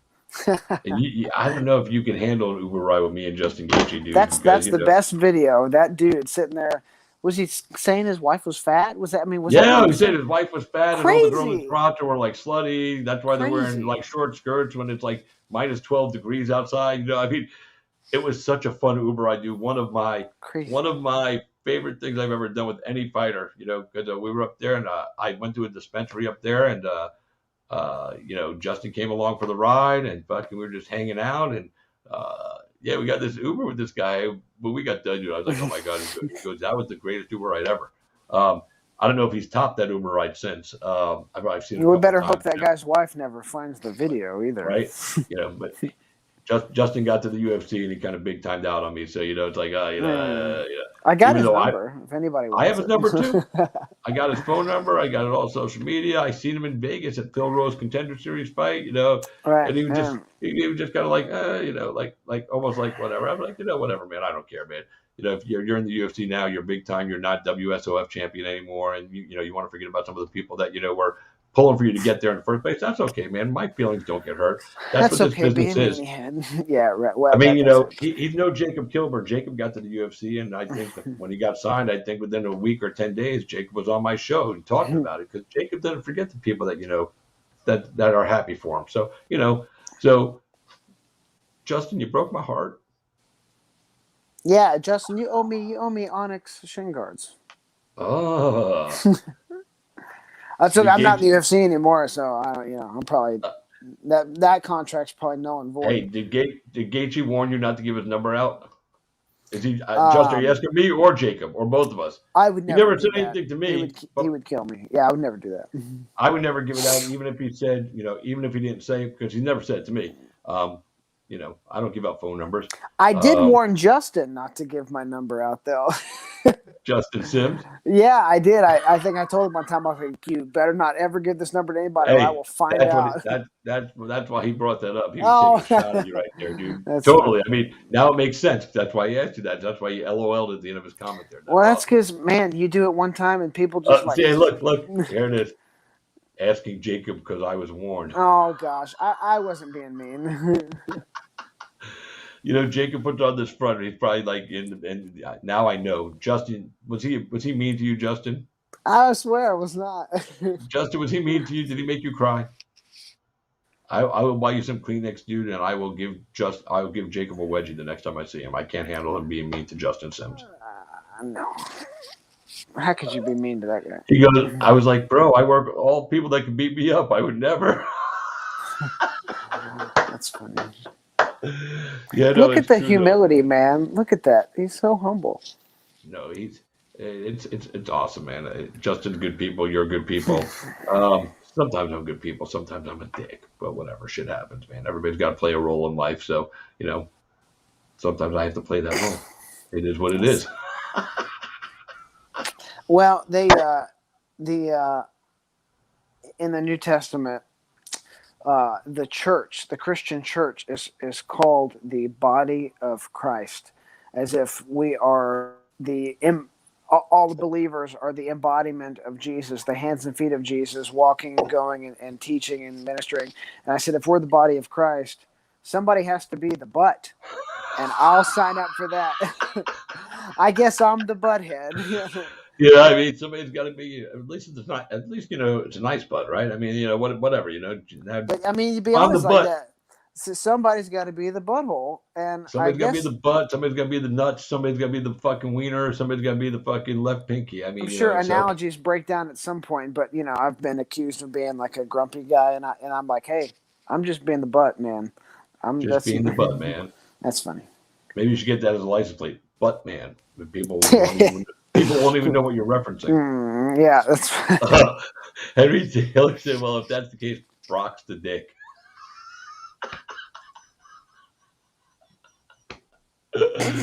Oh, that's that brotherly love right there, just shining through, man. All right, well, listen, Mr. Kilburn, I know you've got stuff to do, so I don't want to keep you any longer. I do appreciate you as always jumping on the show. I always enjoy conversing with you for multiple reasons. One, because I like talking about your fights. Two, because you can carry your own conversation and you don't need any prodding. Right. No, seriously, that makes it. Underwear. Yeah, well, no, I mean, I can bust those out again if you need to see them. That's okay. Well, sure? Don't do his sponsors any favor. He's the enemy, at least for the next 11 days. No, but I neither of you are my enemy. I'm just doing a show. I'm neutral ground. You know what I'm saying? Right. Yeah. So I'm just, whatever. And if me pumping that sheath underwear gets me a sponsorship, I'm in. That's why I keep promoting the mountain water. Yeah, that's why. Of course. All day. I want them to sponsor me. This stuff is. Have you ever had this? I had the black can. I don't know if they're any different, but it's pretty refreshing. This is flat water, so I don't know if the other one was sparkling. So I thought it was going to be something fancy, but it was just really clean water. That's what it was. In a can, which was weird. I was expecting it to be like I don't know, almost like one of those like a sugar-free Sprite or something like that. But I had like check it to make sure it wasn't like alcoholic or something. I was like, liquid death, what is this? And it was at the 7-Eleven. I got it. It was just good water. Yep. Every time I go to Publix to pick up a box as I'm going through the register, and they were like, man, is that good beer? I'm like, well, since it's water, I'm going to guess no, it's not good beer. If you're a recovering alcoholic, yes, it is. But the can, the presentation, I love, the slogan, murder your thirst. I mean, clever, so. For sure. Liquid Death. Sign me up. I will pimp for you. So anyway, you want to shout out your sponsors, anybody else that's, obviously not Sheath. But you want to shout out your sponsors, coaches, and everybody else before you dip out? Yeah, shout out to all of my coaches and training partners at American Top Team. Too many to name, but all the famous ones are the ones that are in my circle. So all those guys. My sponsors... That's why I just love you, dude. You deliver so many different things right there. You never crack. And once in a while, I'll laugh at you, and then you'll start cracking a little bit. But you deliver so straight. Like you remind me of a comedian named Stephen Wright, who would just say stuff, and you're laughing, and he never cracked a smile. He never broke that. Yeah. He's like, I put a new engine in my car. I forgot to take out the old one. I go really fast now. That's so funny. And he delivers like that. And when he does it, obviously the way it's just funny. I'm just stealing his joke, but that's what he does, and it just cracks me up. That's good. That's like a And you, David Spade type humor. He is always, but yeah, but no, but David Spade will come out different ways. Stephen Wright's the same. 30 that's years funny. doesn't matter.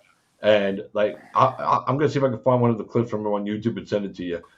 You have to watch it. It's just funny. And Justin Sims goes, "Did somebody say recovering drunk? LOL." Hey, that's how you know you can joke about it. That's how you know you're recovered. So that's cool. I'm a recovering gambler. So I know I can just move on with life. It doesn't matter. So I'm a recovering morbid obese food addict. yeah, right. There's so many things we can. There are so many things that we can become addicted to and recover from in life. It's crazy, Sometimes people don't realize food is one of those. So, all right. So anyway, back to sponsors and all that stuff. We got sidetracked. You know how we do. Yeah. Well, can you hear me? I can hear you. Okay, cool. So sponsors, the Grow Fellas, Makotech Mouth Guards, Now You See TV, WorkHardNeverSettle.com, Dark Theory Tattoo, Clarksville Gooder, Brothers in Business LLC, Offbeat Collectibles, Robin Newton Massage Therapy, Proper Nutrition, Gulf Breeze, and Black Oxygen Organics. I've got sponsors for days. Keep training financially above the water. Just a little bit above the water. So if anybody's ever interested in sponsoring me, we are accepting sponsors. But man, just keeping me here at ATT, doing what I got to do, ready to take 2-week short notice fights on PFL. August 27th, Friday, Hollywood, Florida, ESPN. Tune in and watch me put Brandon Jenkins into retirement. At least for 30 days, because there'll be a medical suspension. Anybody else? Management, all those people behind the scenes you want to shout out? Yeah, actually, a special shout out to Dean Toole. He specifically got this done just as a friend. Was knew the right people and knew Brock's situation. Was able to call the right people and say, "Hey, get Jacob in." So, yeah, sometimes having bad friends pays off. No, I'm kidding. I love Dean. So, yeah. I know you do, man. You guys crack me up. He is a buster of the basketballs, if you will. Yeah. You're not safe around Dean. No. You are. Man, sometimes he'll call me just to crack jokes on me, and I'm like, was the point of the phone call for you to talk down to me? But he's all my big opportunities. There's a common denominator, and it's the Island Fights CEO. So do what you will with that. Yeah, he does. He believes in giving fighters opportunities and helping them get them. One of the best guys in the world of MMA, or bare knuckle fighting even now. To know if he knows that you're hungry and he knows you need to fight, even if it doesn't benefit him, other than, a thank you from a guy who said, "Thanks for helping me get that fight." He still does it. He looks out for guys like that. He's, legitimately happy to see people succeed. And I'm sure there's some benefit for him. Maybe one day, I know Dean's always wanted to, matchmaking the UFC. So maybe, all the stuff he does will help him achieve his dream. So while he's helping you achieve yours, in a roundabout way, he might be, carving a path for his own. And he's also just crazy. Like Dana White loves making fights. Dean loves making fights. Like that's his drug. Is just getting tough dudes to agree to fight each other. Like we'll get done with the fight event. We'll get done with the fight event. Whether it was Island Fights, whatever. And like, sometimes we go out and do a little after party, have a cocktail or something. I don't drink, but the other guys do. But sometimes he wants to go back to the office and start matching the next card. He's like, he calls me the next day after every Island Fights and goes, "Do you think so and so would fight this guy?" And I'm like, "Dean, have you slept?" I mean, he went home for an hour. He didn't sleep. He just was home. Because he tried to go to sleep. He lays down. He gets up, and he's like, fuck, I'm just going to start matching this card. Let's go. Next card. Oh, we lost Jacob. I don't know if his battery died. That's twice tonight. Well, no, the other one was Brandon. Maybe he lost his phone. I don't know. Maybe his phone died. If his phone did die, well, then, he should have had it plugged in while he's sitting in the house. Unless he lost his charging cable, then he can't, do all that. So I'm going to give him a minute to come back on, but I do want to say thank you to Brandon and Jacob for a couple of reasons. One, for coming on the show tonight and just being themselves and being real. You guys know how much I appreciate that from fighters. But two, they're coming on tonight allowed me to distract myself because now I have to go lay down and go to sleep. I have to get up at 4:30 in the morning and head to the hospital for a surgical procedure tomorrow morning. And, it's the second one this week. Crazy, I know, but, that's my life right now. So hopefully, go to my Facebook page. You can read what it's all about. I just don't feel like getting into all the details of it. But hopefully these two doctors that are working on me are going to be able to get me fixed up here. Jacob, if you can hear me, it says you have to connect your microphone or turn your camera on before I can add you into the thing. It's not letting me add you back in until you do that. So let's see what this says here. So I'm just waiting for you to come back in. I don't know if you can hear me, but I can't see you or hear you. It says device not connected. It means your microphone or your camera is not on. But these guys help me distract myself, from a crappy situation I'm dealing with. And like I said, my two doctors now, these are my 6th and 7th gastroenterologists that I've been dealing with for the last 2 years. The first 5 just couldn't figure out anything between the 5 of them. So, these two people have a new approach that we're trying, and hopefully they'll be able to figure out what's wrong with me. But we're gonna give them the opportunity to do so, and hopefully, like I said, because my life is hell every day. I can't even explain to you guys how bad it is. But I still smile when I get up, and if I'm blessed to wake up today, then I have to stay in a good mood. So, God let me wake up today, so I got to stay positive about my life and just, it is what it is. It's not all the Mountain Dew, you silly son of a gun, David Van Auken. Love you, dude. By the way, David, when we get to Pensacola thank you, brother. When we get to Pensacola for the next Island Fights, event that we got coming up in September on Fight TV, and we got all kinds of good stuff going on. You know what I'm saying? I've got something for you that you are absolutely going to love. I promise. I'm bringing you a gift.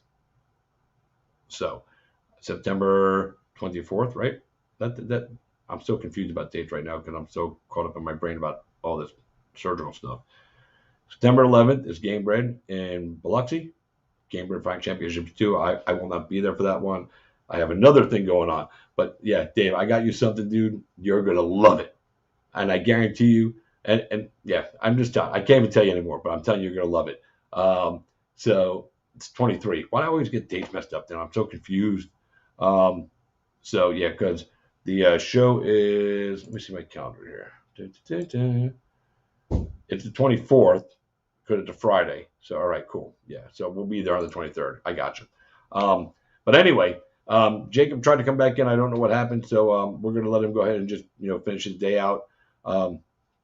Check out my boy Dave Van Auken and the Dave Van Auken Show. He's a cool dude. He's got good hair. You'll like him. But anyway, guys, thanks for being here with me tonight, man. Just you guys being here watching also helps me stay distracted from my life's daily problems. And that's it. Thank you, Henry. I appreciate it. So thank you guys for being a part of the show today and allowing me to be a part of your lives for just a short little while. It truly means the world to me, as I always tell you. But that's it. Thank you to Brandon Jenkins and Jacob Kilburn, and good luck to both of them on PFL. August 27th, that's next week. They're fighting each other. Lightweight fight. It's going to be very entertaining, guys. I hope you tune in, catch them on ESPN and ESPN2.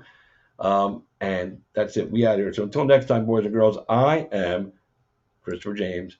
And you guys know, you've been cage side. Good night, everybody. See you on the other side.